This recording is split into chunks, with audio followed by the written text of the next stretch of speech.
Hai Sobat Investor semua, hari ini gue bakal nge-review salah satu reksadana yang mungkin teman-teman semua juga merupakan seorang investor di sana juga. Nah, di sini gue akan mereview reksadana berupa reksadana saham, yaitu adalah Sukor Invest Equity Fund. Nah, ini merupakan salah satu reksadana yang mungkin kamu suka ya, mungkin kamu favoritin sama-sama. Nah, di sini tujuan gue bikin video ini adalah supaya kita bisa menganalisa sendiri di kedepan hari tentang reksadana apapun. Jadi kita bisa belajar cara menganalisanya. Kedua, ya kamu juga bisa tahu nih kira-kira pendapat gue tuh seperti apa soal reksadana ini dan kedepannya bakal seperti apa sih menurut sudut pandang gue. Tetapi balik lagi, keputusan investasi ada di diri masing-masing. Buat kamu semua yang penasaran bagaimana opini gue dan tanggapan gue, kira-kira di 2023 bagus atau enggak, dan juga kalau gue misalkan seorang investor yang ada budget, mau nggak gue invest di sini? Simak videonya setelah yang satu ini.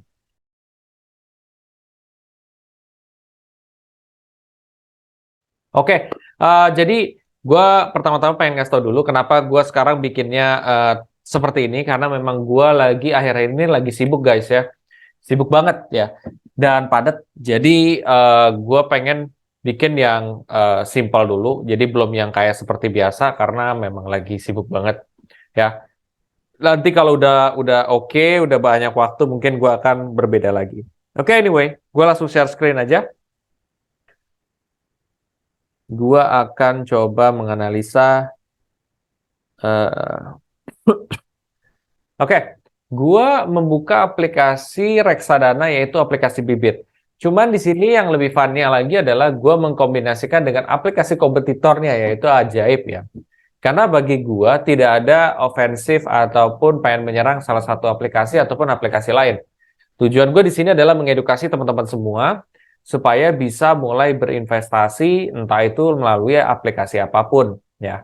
Aplikasi itu kan hanya sebuah kendaraan, tetapi yang untuk nyetirnya itu tuh kamu semua. Jadi ya terserah mau pakai kendaraan apapun ya. Oke, cara nyarinya kamu bisa cek aja di reksadana saham, kamu bisa lihat di yang ada kaca pembesar di atas. Ya, oke, reksadana saham. Kamu cari di sini Sukor Invest Equity Fund. Oke. Setelah ini, pertama-tama kalau kita mau melihat bagus atau tidaknya, teman-teman, kamu harus lihat juga dari manajer investasi.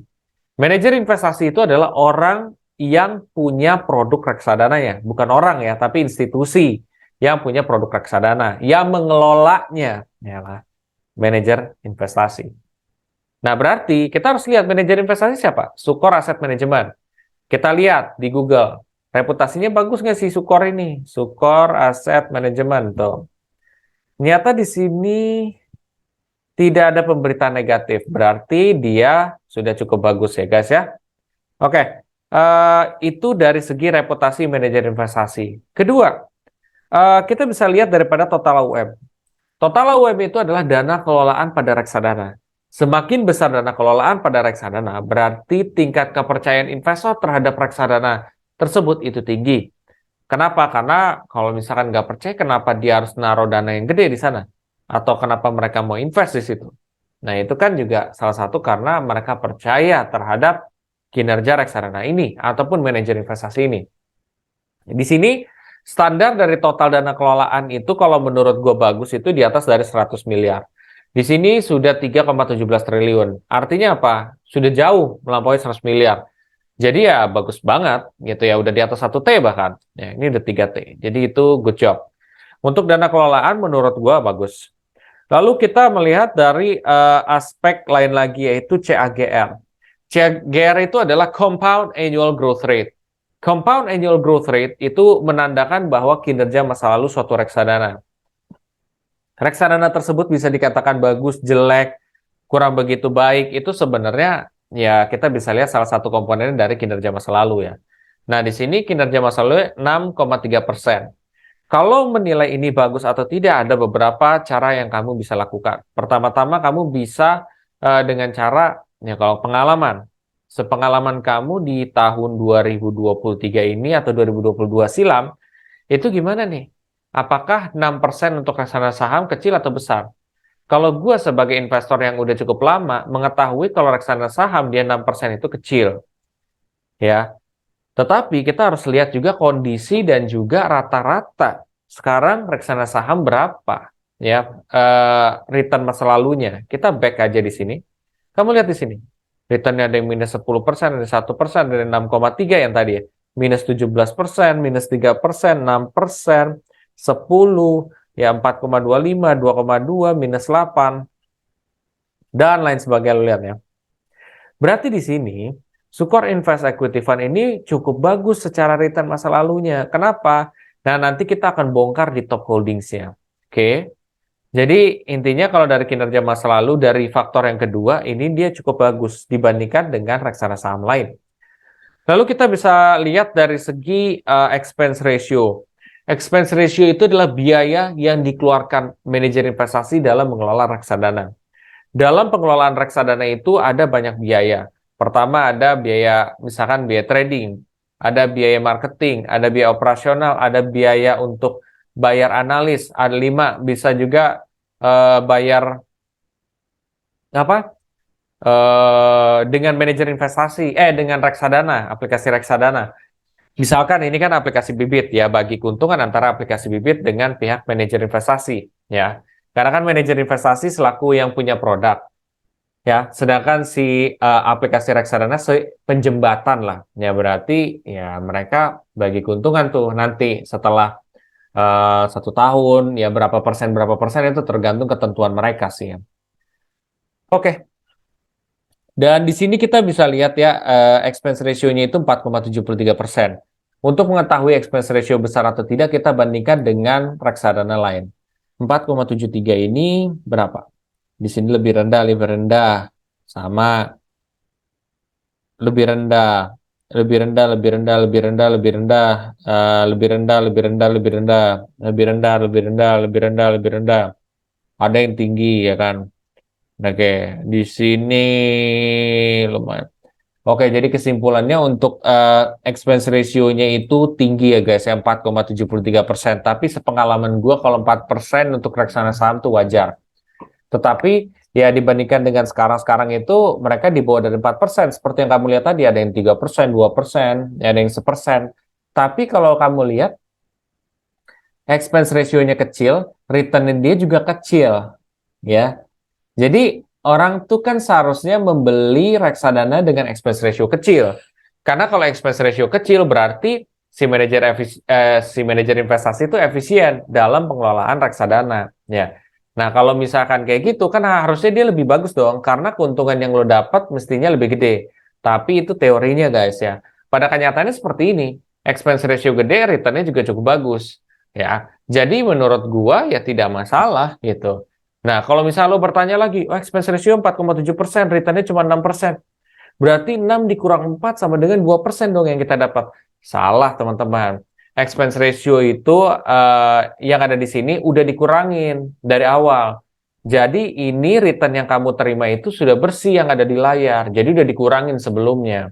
Kalau nggak gitu, ya parah dong. Lo bayangin kalau yang minus, makin parah lagi dong. Kan nggak gitu. Ya, jadi ini sudah bersih return return yang kamu lihat di layar. Terus ada yang nanya lagi nih, oke gue menjawab nih soalnya sempat ada yang komen, bang reksana gue reksana Sukor Equity Fund atau mungkin apalah, ini lagi minus nih hari ini, sedih dan lain sebagainya. Ya sekarang terang-terang aja lu baru invest berapa bulan atau berapa hari aja lu udah kayak gitu komplain. Sedangkan kalau lo reksadana saham itu diperuntukkan untuk 5 tahun. Ya, 5 tahun atau 5 tahun ke atas. Ya kalau lu di bawah daripada itu, kenapa nggak disaranin orang ya? Karena itu lu pasti turun, pasti lu rugi kemungkinannya. Jadi 90% lu tuh kemungkinan rugi gitu. Walaupun mungkin di tahun kedua yang mungkin agak tough ya, 1 sama 2 tahun, tapi 3 tahun udah mendingan lama kelamaan kalau dia bagus, dia tuh returnnya bagus gitu. Tapi lu nggak bisa expect keuntungan setelah sehari 2 hari lo invest, ya nggak juga gitu. Tergantung isinya. Kalau isinya ternyata emang lagi tough situasinya, masa lo paksain? Reksadana tuh bukan judi guys. Jadi lo tuh harus sabar. Makanya investasi tuh jangan lo pikir kayak, oh besok gue dapet nih hasilnya. Ya nggak kayak gitu Pak. Invest itu tuh lo butuh waktu tahunan. Bukan yang kayak lu besok tiba-tiba kaya. Sekarang kalau banyak orang yang kayak gitu, Pak, orang-orang udah pada kaya sekarang di luar sana. Tapi kan enggak. Kenapa? Karena butuh waktu. Gitu guys. Oke. Lalu kita lihat dari drawdown. Drawdown itu adalah penurunan maksimum yang pernah terjadi pada reksadana. 1 tahun 11%, 3 tahun berapa, 38. Faedahnya apa sih? Faedahnya adalah kita tahu, ketika kita mau invest, dia bisa maksimum turun tuh sampai 11%. Siap nggak lo untuk invest di sini? Kalau siap, silahkan. Kalau enggak, mendingan jangan invest. Gitu. Jadi, ini kayak sebuah apa ya, memberi gambaran resikonya bakal kayak gini loh. Lo siap nggak? Tuh. Oke, lalu di sini ada yang namanya minimum pembelian. Minimum pembeliannya 100.000. Menurut gua, invest reksadana dimulai dari 100.000 itu standar ya guys ya. Komisi pembelian gratis, penjualan juga gratis, itu wajar. Karena rata-rata reksadana itu atau aplikasi reksadana itu gratis ya. Pembelian dan penjualan itu gratis. Tetapi ada beberapa yang berbayar. Gue tahu itu. Ya, cuman rata-rata gratis karena memang kita tidak menggunakan tenaga sales ya, atau aplikasi reksadana itu tidak menggunakan tenaga sales, jadi wajar. Gratis. Lalu bank kastedian. Bank kastedian itu adalah bank di mana dana investor itu disimpan. Jadi kalau kamu misalkan berpendapat bahwa, wah, gua kalau investasi reksadana aman nggak ya? Apakah manajer investasi bakal ngaburin duit gua? Jawabannya adalah enggak, guys. Karena dana lo disimpan di bank kastedian. Sekalipun manajer investasi dia mau ngelola atau apapun, mereka harus permisi sama bank kastedian. Soalnya mereka punya perjanjian, guys ya. Perjanjian itu kayak apa-apa POJK, gue lupa ya. Pokoknya mereka tuh kayak punya term sendiri gitu. Kalau misalkan apa-apa tuh harus saling ngelapor dan melakukan pencatatan. Bahkan sebenarnya portofolio lo dicatat sama KSE. KSE itu ada sebuah lembaga di mana teman-teman semua ketika invest di reksadana maupun saham yang ada di Indonesia tuh tercatat di situ. Ya, ataupun equity crowdfunding itu juga tercatat di situ. Oke? Jelas. Bank penampung. Bank penampung itu adalah bank di mana dana investor itu ya nanti akan dikirim sebelum ke rekening kalian. Jadi kalau kamu misalkan narik reksadana dari bank kastedian ke bank penampung baru ke bank rekening kalian. Bank penampung setahu gue adalah bank manajer investasinya. Di sini BCA. BCA ya kalau misalkan lu punya rekening BCA juga ya lu nggak kena potongan ya. Kalau misalkan di luar daripada BCA, lu narik misalkan Danamon apalah, lu bakal kena kalau nggak 3,5, 6.500. Oke, sampai situ. Nah, sekarang kita masuk ke yang krusial, teman-teman, yaitu adalah alokasi aset. Ya, alokasi aset tuh kayak isi dari reksadana. Kayak lu misalkan bayangin, reksadana kan tuh paket investasi. Jadi di dalamnya itu ada isinya. Nah, isinya ini ya 94,42% ekuitas, 5% pasar uang. Nah, menurut gua gimana? Menurut gua sih ya tergantung dari ekuitasnya. Ya, baiknya sebenarnya 80% ekuitas, 20% pasar uang. Tetapi back again itu keputusan MI ya. Nah, di sini sekitar segitu. Nah, kita lihat untuk perusahaan ini. Untuk perusahaan ini dia ada berbagai macam ya, top holdings ya. Kita lihat ada saham, ada Roastra, BRI, BTN, Bumi Resource dan teman-temannya. Kira-kira di sini, gue sebenarnya secara singkat karena gue pernah ngelihat saham ini, gue tahu nih mana yang bagus dan mana yang kurang sebenarnya performance-nya untuk saat ini. Tapi kita akan kaji teman-teman. Kalau kamu misalnya pengen tahu nih bagus apa enggak isinya, lu tinggal copy aja nih. Adaro, Energi Indonesia, copy, lu di sini search. Tunggu ya, gue masukin passwordnya dulu ya guys ya. Cari di Adaro misalkan, paste. Adaro Energi Indonesia. Ini katakan pakai aplikasi ajaib ya. Nah, ternyata kita lihat secara setahun, jangan lo lihat dari secara sehari. Secara setahun kamu bisa melihat dari sini ke sini dia tuh ada kenaikan. Berarti secara kinerja masa lalu dia udah oke. Nah, sahamnya gimana? Ketika kita pengen lihat sahamnya bagus atau enggak, kita lihat historical ya, key statistik historical. Gua kan nggak kasih gambaran singkat aja karena kalau ngebahas lebih detail tuh parah ya guys ya. Oke, jadi kamu bisa lihat per kuartal sebenarnya dia ada penurunan di kuartal 3 ya. Tapi kuartal 1, kuartal 2 naik, 2, 3 dia turun. Di ROE, di ROA-nya juga seperti itu ya. Artinya apa? Jadi sebenarnya kalau untuk efisiensi dia udah cukup bagus ya untuk apa namanya perusahaan ini, untuk aset maupun permodalannya. Dia udah plus lah, bukan minus. Eh, Cuman kalau kita bandingkan dengan kuartal 2, eh, keefisienan itu lebih ke kuartal 2 dibandingkan kuartal 3 untuk permodalannya. Nah, kalau untuk efisiensi dari aset itu lebih efisien di kuartal 2. Nah, ini bisa terjadi karena ada dua sebab misalkan teman-teman. Entah satu misalkan asetnya dia bertambah di kuartal 3 atau ya memang apa namanya returnnya dia nggak segede itu dibandingkan kuartal 2. Mari kita kaji sama-sama. Ternyata jawabannya adalah kita bisa lihat dari earn before tax.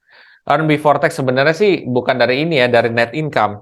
Cuman oke lah, kita anggap earn before tax. Earn before tax ini adalah penghasilan sebelum pajak. Di sini kalau kita lihat ya dari kuartal 2 kuartal 3 tuh terjadi penurunan ya, sekitar hampir ya 1 triliunan lah.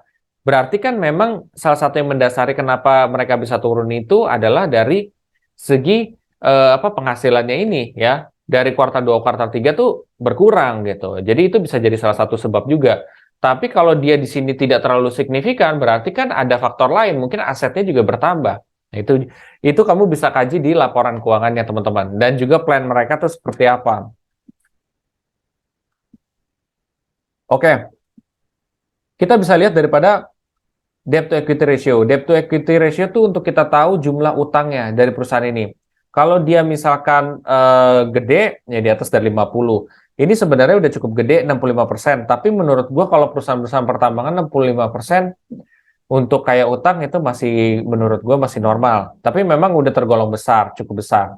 Tapi kita lihat current ratio-nya itu dia gede ya. Current ratio itu menandakan bahwa tingkat kelikuidan dari aset mereka gitu. Ya tingkat kelikuidan mereka lah. Jadi kalau misalkan mereka disuruh untuk bayar utang mampu nggak? Nah di sini kalau dia udah di atas 100% berarti dia bagus. Artinya dia mampu. So, overall bagaimana Jess? Tunggu dulu. Kita tunggu satu dulu ya. Kita lihat corp action. Corp actionnya di sini, wow, dia bayar dividen pakai dolar, men. Ada rupiah. 2022 dia bagi sekali. Ini dividennya juga bagus. Jadi menurut gua perusahaan ini bagus sih secara laporan keuangan bagus. Cuman kuartal 3 agak memang berkurang ya. Tetapi kalau dari dividen dan kinerja masa lalu bagus dan ini yang menyumbang positif ya. Oke, sekarang Astra Internasional. Astra Internasional tuh beberapa hari lalu sebenarnya masih oke. Kita kan nggak tahu ya. Namanya keadaan bisa berubah, guys. Ini berdasarkan keadaan sekarang. Ternyata ketika kita lihat kinerja dalam setahun, ternyata minus guys ya. Ini berkurang. Nah, ini berkurang. Sebenarnya berapa hari lalu masih cukup positif loh. Cuman ini udah berubah kan. Ya, balik lagi, setiap hari kan berubah. Jadi balik lagi lo harus bisa menganalisa sendiri sebenarnya. Oke, secara eh, kasat mata, kinerja masa lalunya dia memang berkurang. Kita lihat laporan keuangannya. Secara gambaran singkat, gue bisa lihat ya, bahwa efisiensinya di kuartal 3 dia berkurang, maupun dari aset maupun dari permodalannya. Ya, tetapi kuartal 2 gede. Ini gue sering banget nih, temuin nih saham-saham tuh begitu kuartal 2 bagus banget, kuartal 3 tuh anjlok. Nah itu kenapa tuh? Kita harus cari tahu sama-sama. Soalnya ini lebih dari satu perusahaan sebenarnya. Lalu kita lihat ya. Earn before tax-nya di sini dia berkurang jauh ya dari 17T ke 10T. Jadi sebenarnya apa ya? Ini juga menjadi faktor kenapa ROE dan ROA-nya itu lebih kecil, lumayan dominan ya. Karena kenapa? Karena yang dihasilkan itu lebih kecil. Jadi kalau misalkan untuk efisiensi permodalan maupun aset kenapa dia bisa lebih kecil itu ada dua sebab yang tadi gue bilang. Entah asetnya itu lagi banyak ataupun emang keuntungan yang dihasilkannya lagi kecil nih gitu. Nah, ternyata di sini lebih kecil, itu alasannya. Oke. Lalu kita lihat dari DER ya. DER itu pengen kita lihat utangnya gede apa enggak dan ternyata di sini utangnya gede ya 92% ya. Sudah di atas dari 50% dan mendekati dari cepek. Jadi ini gede. Dan kalau kita bandingkan kuartal 2 ini meningkat. Tapi kalaupun meningkat selama dia current ratio-nya di atas 100 masih bagus. Artinya apa ya teman-teman? Artinya apa? Artinya mereka mampu untuk membayar utang mereka. Jadi it's okay. Nah, menurut pendapat gua kayak gimana nih Astra ini? Untuk saat ini menurut gua agak tough ya untuk memberikan decision ya. Cuman sih sebenarnya masih oke-oke aja kalau lo masih mau invest di sini ya karena dari current ratio-nya masih bagus ya. Dari ROE dan ROA-nya juga not bad lah, oke. Tetapi di kuartal 2 agak jomplang gitu. Dan ini salah satu yang apa ya penyumbang negatif untuk saat ini. Ya, bisa jadi ke depan bisa berubah. Jadi ingat loh, analisa gua kan bisa berubah sewaktu-waktu karena kan kondisi berubah. Oke, ini yang bikin minus, ini yang plus ya. BRI. Nah, Bank Republik Indonesia kayak gimana? Oke, kita kaji BRI, Bank Republik Indonesia. Bank Rakyat Indonesia. Kok gue sering banget salah ya? Bank Rakyat Indonesia, guys. Sorry, sorry. Secara setahun dia kinerjanya bagus ya, naik ya. Dari laporan keuangannya juga, kalau dari permodalan maupun asetnya, dia udah cukup efektif dan efisien dan semakin bagus, guys ya. Ditandai dengan di sini dari kuartal 2, kuartal 3, dari ROE dan ROA-nya itu meningkat ya. Jadi dari pengelolaan aset maupun permodalan dia makin meningkat. Bagus. Earn before tax ya yang dihasilinnya itu juga dia lebih meningkat di kuartal 3. Jadi bagus nih BRI.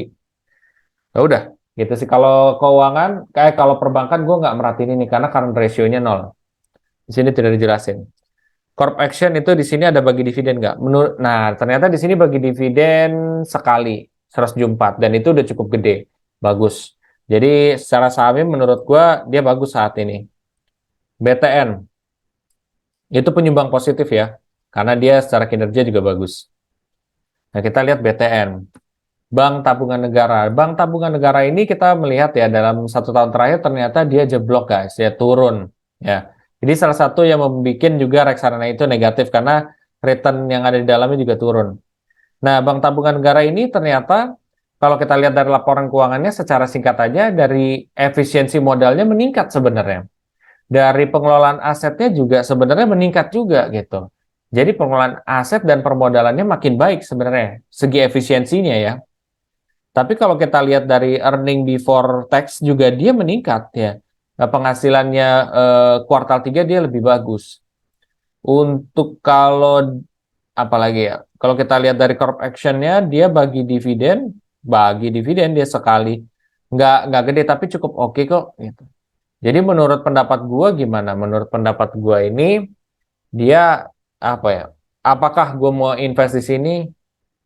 Potentially not now, mungkin nggak sekarang. Padahal kan laporan keuangannya dia bagus ya.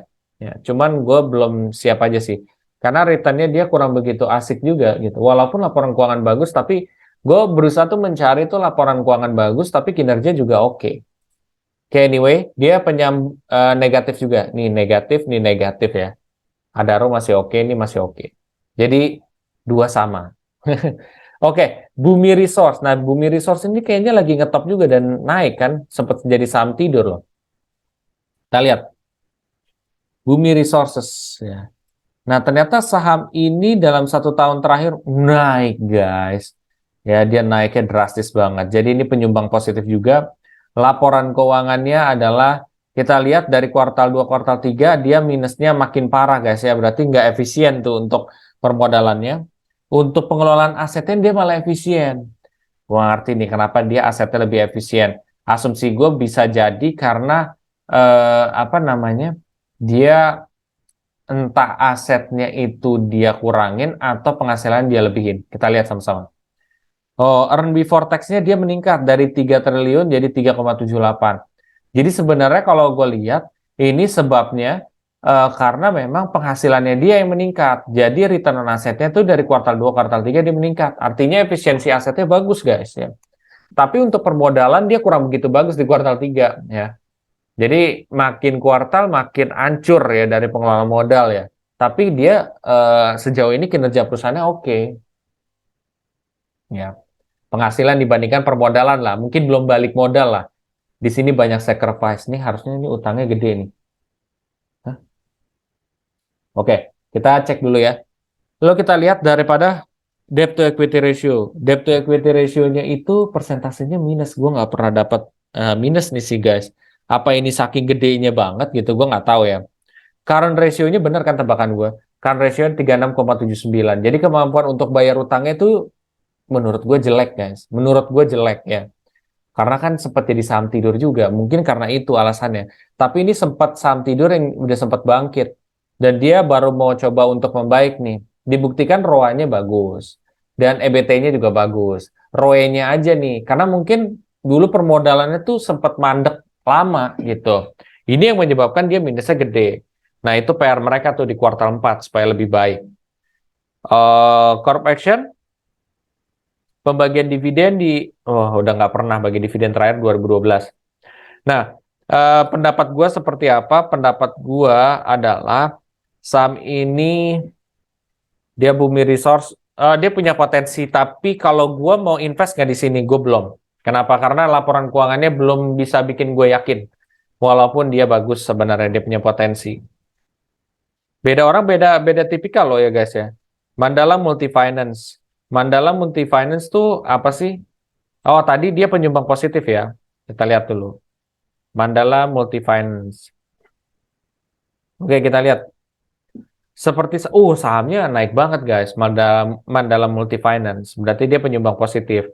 Tapi kita lihat dari efisiensi permodalannya itu dia makin baik gitu ya. Dari kuartal 2, kuartal 3 berarti dia bagus nih dalam pengelolaan modal. Kalau kita lihat dari pengelolaan asetnya di ROA-nya, itu dia meningkat juga 2,92 dari 2,4. Berarti dari kuartal terakhir, kuartal 2, kuartal 3 tuh ada peningkatan. Berarti dia bagus nih dalam pengelolaan asetnya juga. Entah dari misalkan keuntungannya dia emang lagi bertambah atau asetnya berkurang.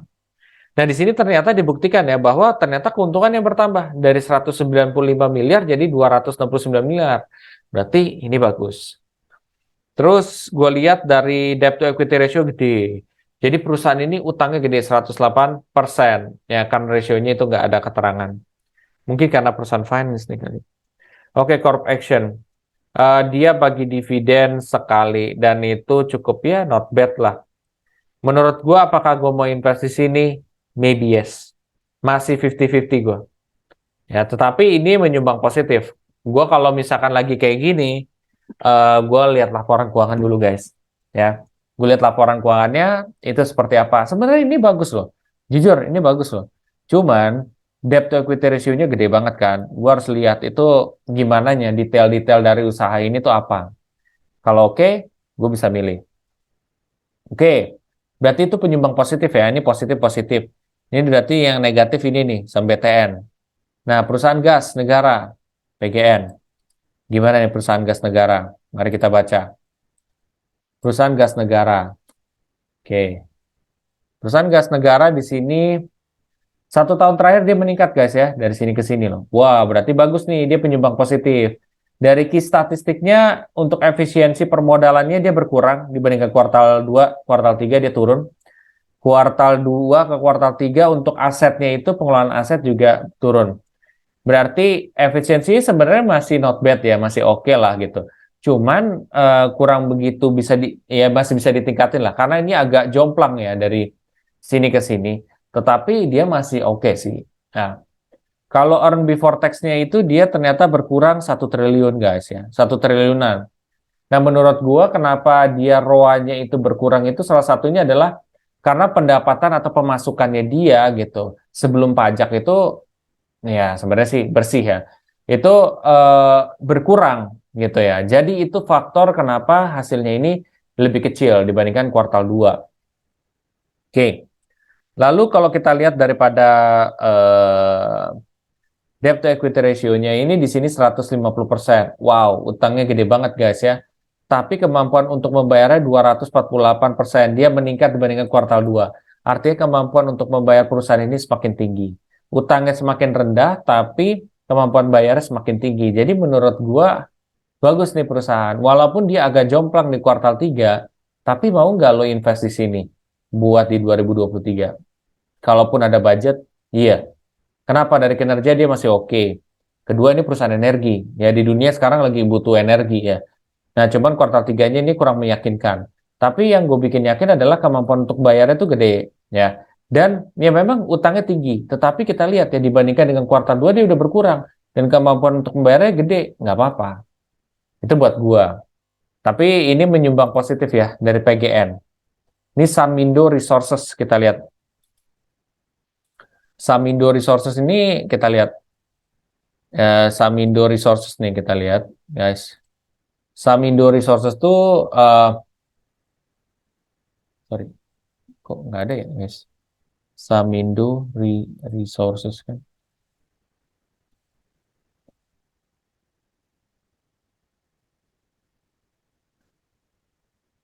Oh, ini ada. Nah, Samindo Resource tuh untuk 1 tahun terakhir ternyata dia penyumbang negatif nih. Laporan keuangannya dia di sini secara historical untuk efisiensi permodalannya dia berkurang dari kuartal 2 kuartal 3 kuartal 2 dan kuartal 3 untuk pengelolaan aset juga berkurang. Nah, ternyata itu disebabkan karena penghasilannya di kuartal 3 tuh lagi menurun, ya.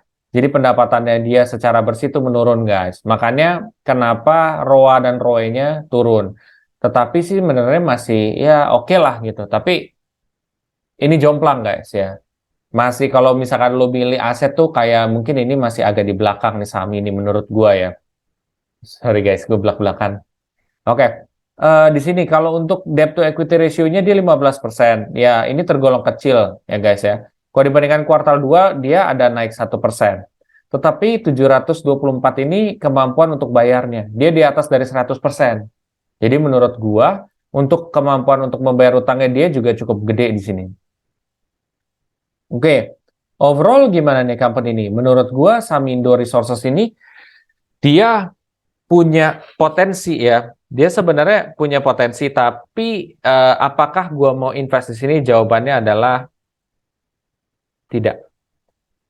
Ya, untuk sementara ini mungkin tidak ya, karena dari kinerjanya dia jeblok 1 tahun terakhir, terus dari ROE dan ROA-nya dia turunnya agak jomplang, walaupun dia masih positif ya.